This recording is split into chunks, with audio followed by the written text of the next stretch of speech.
What's good, B fam? We back. In this video, I'll be introducing a new series called Record Roundup. In this series, I will be taking y'all through the UFC careers of main event fighters and give you an in-depth look on how they got to where they are today. Shouts out B fam member of the week, Dean K. He's here to save the day. If you'd like a shout out, comment below. More fighters to break down.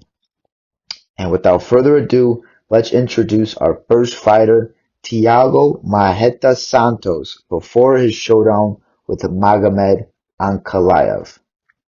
Let's go.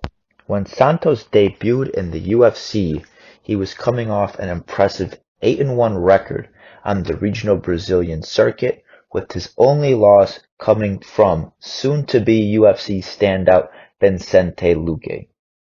And I'll be honest, y'all, it started off a little shaky for the one they call Sledgehammer, going 1-2 in his first 3 fights, with his debut ending in only 47 seconds when he got choked out by Cesar Ferreira. Things weren't looking good in the beginning, and many reporters were actually calling for his release.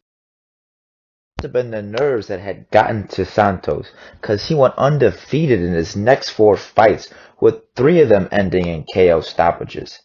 Check some of these out in the highlights, and you're gonna be able to see the display of power and ferociousness that Thiago Santos possessed. He was finally beginning to find his footing in the UFC, and questions of his job security were going out the window.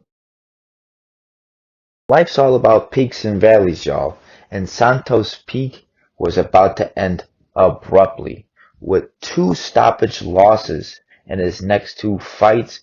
One, I'll admit, is to one of the greatest, Gegard Mousasi, but he also had a huge upset loss to Eric Spicely, where at one point Santos was a minus 620 favorite, but ultimately he got caught and choked out in a rear naked. Finally taking some time off as he fought 6 times in about 20 months. Maybe burnout was the reason for his last 2 losses.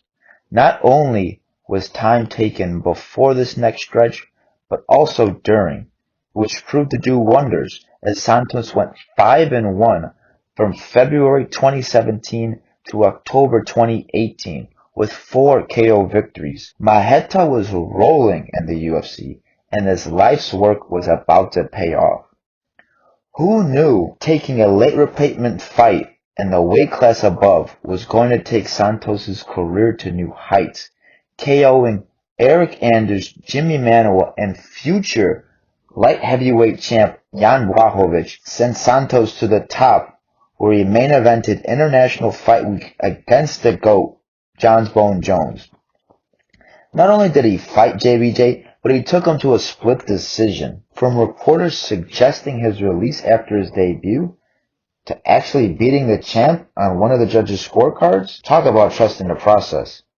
Unfortunately for Santos, during that fight, he took a massive injury, blowing out both of his knees and needing major reconstructive surgery to fix them. Going 1-2 in his last 3 fights since coming back.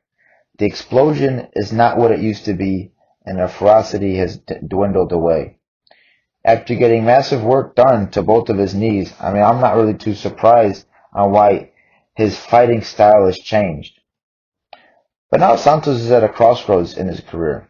Will he be able to step back into the elite rankings, or is he going to take the infamous spot at gatekeeper position? I guess we all gonna have to tune in Saturday to find out.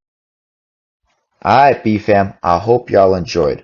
Remember, like the video, subscribe to the channel, and in the comment section below, put in other fighters you'd like to see on Record Roundup or other content suggestions. We grow as one, y'all. All love. Enjoy the fights. Peace.